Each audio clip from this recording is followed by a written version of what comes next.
Next, I'm going to introduce David Wetzler, the president of SRA Benefits. David has been working with employers to design benefit plans for years and has seen firsthand the challenges of reining in healthcare costs over his experience. His background gives him kind of a unique perspective on health and healthcare costs. He's an attorney. He was the Assistant Attorney General for the state of Kansas in the Consumer Protection and Litigation Division. And as you'll see, David, when we look at really preventative care, David walks the walk also. He's a marathoner and quite an athlete himself. And so we're really pleased to have David here today to kind of really talk to us about transparency and looking at total health care costs. So, David?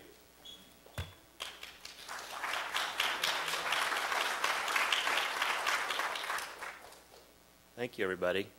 I recognize some folks here. Thanks for taking the time to be here today.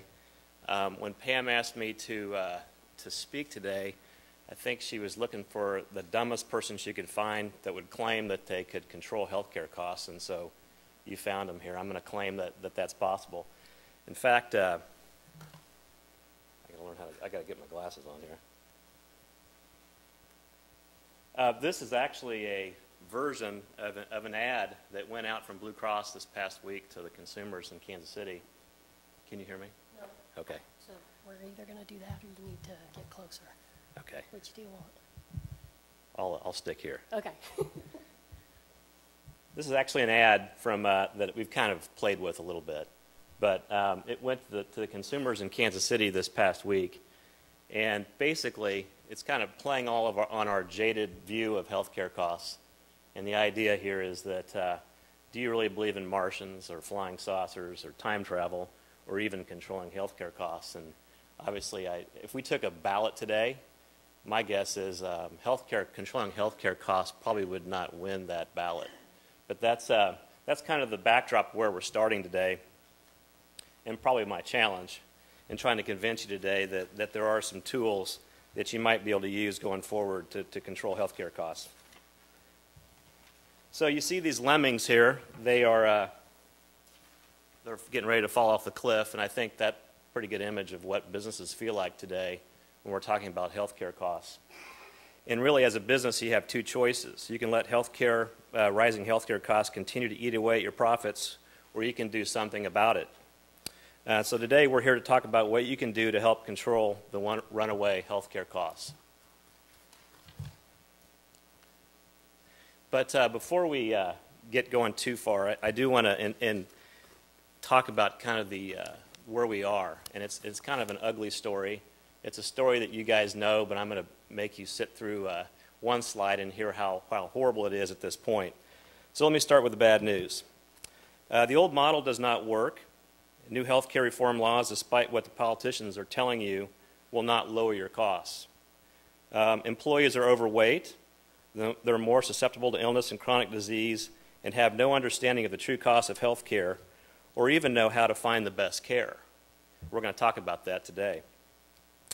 The result is employer benefit plans are overpriced. They're underappreciated.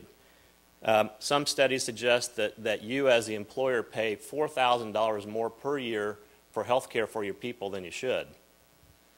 Here's the rub. In spite of your best efforts, employee satisfaction with their health plan is less than 50%. So in spite of all this money that you're spending on health care, basically your people don't like what you're providing them. And anyone who is a health care consultant in this audience understands, when we go out for renewals, how difficult that process is and how ugly it can be and how disappointed people are in their benefits, despite our best efforts. Years of unlimited care management and ill-designed wellness programs have essentially failed. Employers who must find a way to reverse this trend are stuck in the middle, needing to attract top talent with competitive benefits, but having to control costs at the same time. And I'm sure that sounds familiar to everybody here today. Traditional solutions to healthcare cost juggernaut simply have not worked. Medical cost inflation will be 7.5% in 2013. That's 3 to 5-fold greater than consumer goods. So in spite of kind of what Karen talked about, really healthcare reform really was not designed really to be a cost containment measure. And it really does nothing to slow down the cost of healthcare. So we're here today to talk about what are those techniques that we can implement to try to slow down the healthcare costs. And hopefully by the end of this talk, you'll have some agreement with me that there is some possibility to do that. Let me mention one thing too, that health plans are expensive. So why are they expensive? Well, they're expensive because health care is expensive, and that's a really bright supposition. But think about this. 1 month of cholesterol medicine can cost $250. A CT scan can cost $3,500. And an outpatient surgery can even cost $52,000. So here a good picture of who we are. These are our employees. This is us. I thought that was a good image. It represented kind of how complex and how disorganized this world is in healthcare. Why are employees dissatisfied with healthcare? Well, think about it. Healthcare is very complex. We just spent an hour talking about how the complexities are going to get even more complex. It's disorganized. It's not focused on customer satisfaction.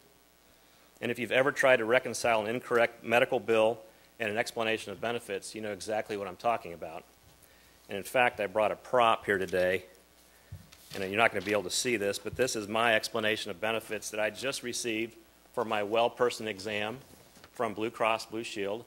I visited my doctor last month to get my preventive exam, and as you learned, it's supposedly 100% covered by health care reform. But I got a 3-page explanation of benefits, front and back, 2-page. And, you know, I'm in this business, and still this thing boggles my mind when I read it. And I've got an REX code, I've got an ORTE, an LS6, an NADM, an LS4, a PSA, an RTL, LS3, LSLC, S1. And by the way, footnotes 4 and 7 says that LS6 and NADM are not covered, even though it was supposed to be 100% covered. So, and I know what to do to deal with this issue, but most people don't. And this is just a great example of that guy right there and why we are where we are and the frustration people have with their health plans.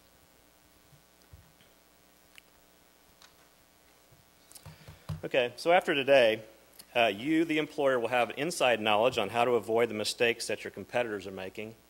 You'll know how to improve your margins, raise your employee benefit satisfaction, and create employee-friendly benefits. There is a clear path to do this, but we need to create a new paradigm.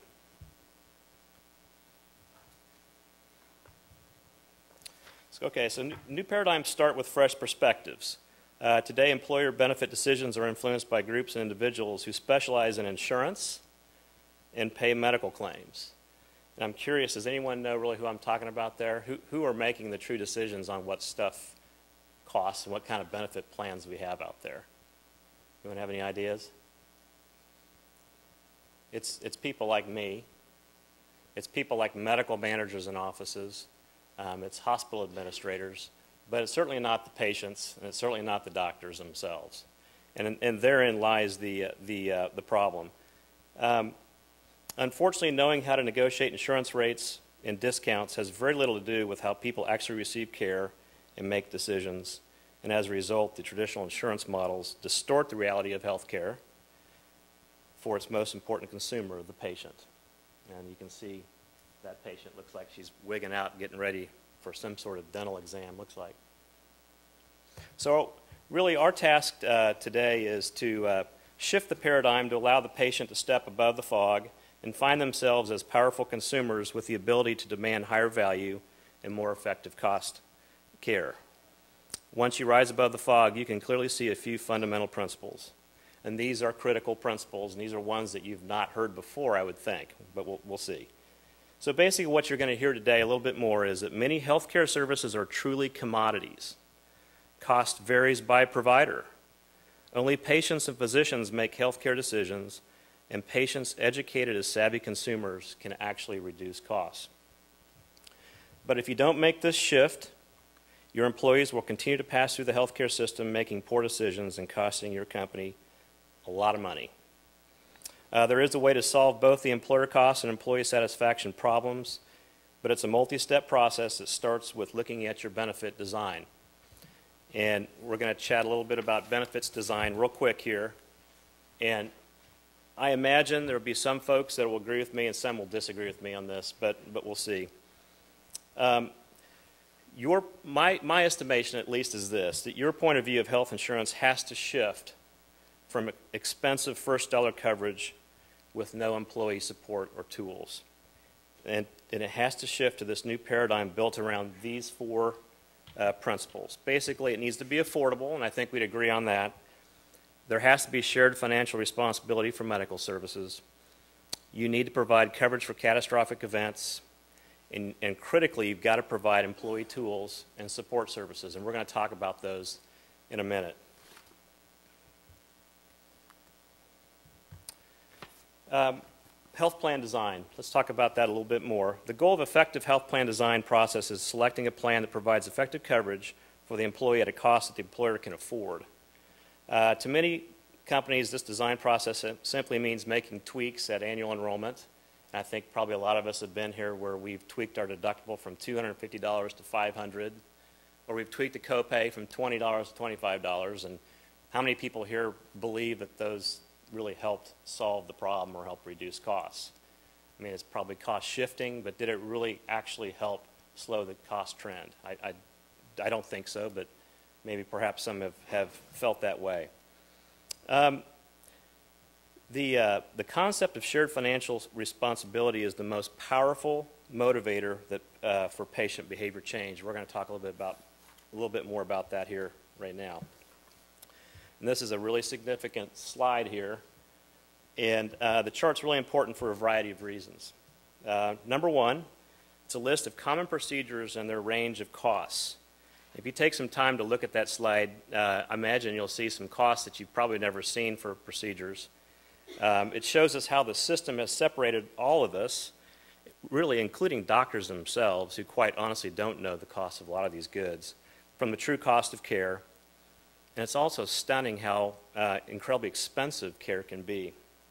So if you take a look at your information there, and you'll see an MRI of the brain can cost between $1,300 and $4,631. Has anyone here really ever know when a doctor says we need to do an MRI? Do you ever ask, what's that going to cost? I doubt it. A healthy baby delivery ranges from $3,500 to $14,000. And a disc surgery, so elective disc surgery, could cost between $5,000 and $28,000. And are we having those conversations with our providers and when we're talking about the procedure? And I think we've been conditioned to believe that we're not supposed to, and it's uncomfortable. But this chart shows you that there are a wide variety of ranges in costs, and by low deductibles and copays, we've separated ourselves from understanding what these costs really are.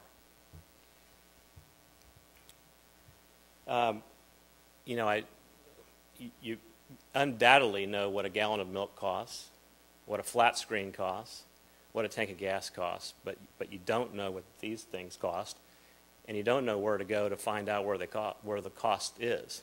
And we're going to talk about how you can find out what these things cost.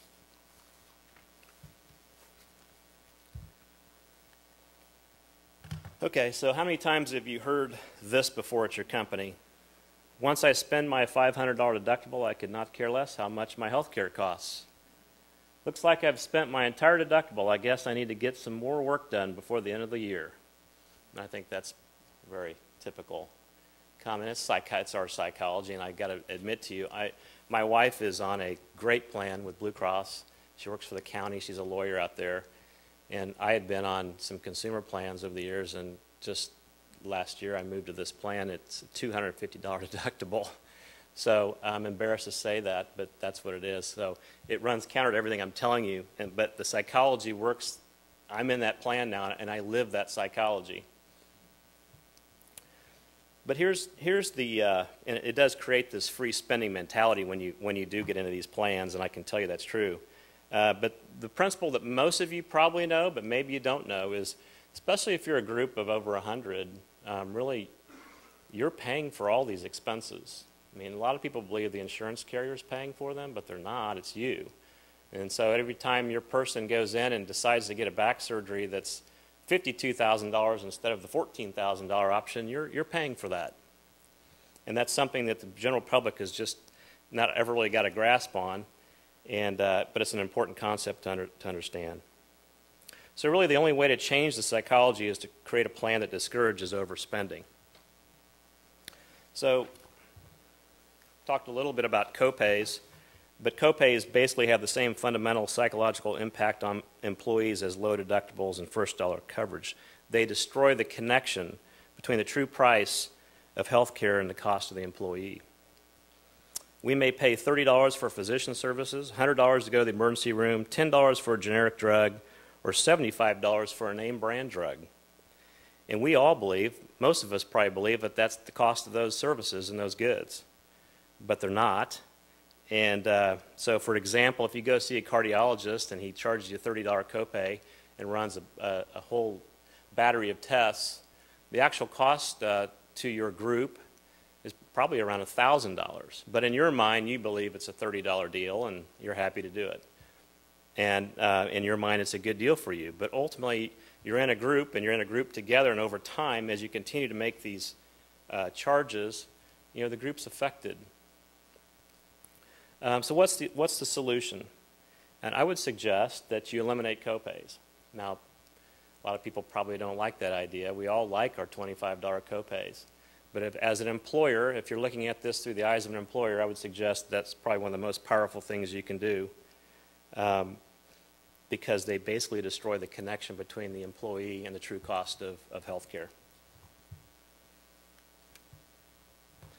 Okay, so I don't want you to take my word for this. I want you to take the word of a 6-year study that would prove that these ideas are correct. Basically, Cigna has done a running 6-year study, a very important study on these types of concepts. Basically, they did a multi-year comparative analysis of utilization, claim, and cost trend data for 2 groups of customers. Those in traditional plans, like we're kind of familiar with, and those in consumer-driven plans that have high deductible plans, either connected with an HRA or with an HSA. And in this study, the consumer-driven plans were paired with a consumer health care account. And the findings are really, really fascinating, and that work? Where that went. And they're really fascinating, they're revealing, and they're really quite important. Basically, and I'm going to read these to you, when compared to customers in traditional plans, so those that have low copays, low deductibles, those people that were in these consumer-driven plans with HSAs and HRAs, they spent less on overall medical services, they received equal or better quality care, they're more engaged in their health and health spending, they're more satisfied with health care experience, and over 5 years, the plan saved $9,700 per employee when compared to the traditional plans, 14% lower pharmacy costs in the first year, and 72% of those customers used generic equivalents over brand name medications. I mean, that's pretty powerful stuff, and I think generally when we're out talking to clients about consumer-driven health care, the big worry is, what am I going to do to my employees? Are they be able to get care? I think you can rely on this study and understand that they will get good care. They do become engaged and they take care of themselves because they do have skin in the game. And then here is an even more fascinating finding in this deal too. Customers who enrolled in the consumer-driven plans improved their health risk profile by 10% in the first year compared to those who remained in the traditional plans. And over time, they've confirmed too that each year that person is getting healthier as well. So those are very powerful reasons to consider those consumer-driven health plans. The neat thing about that too is really the employer is saving money while at the same time the employee is getting healthier and getting great health benefits too. So something to consider.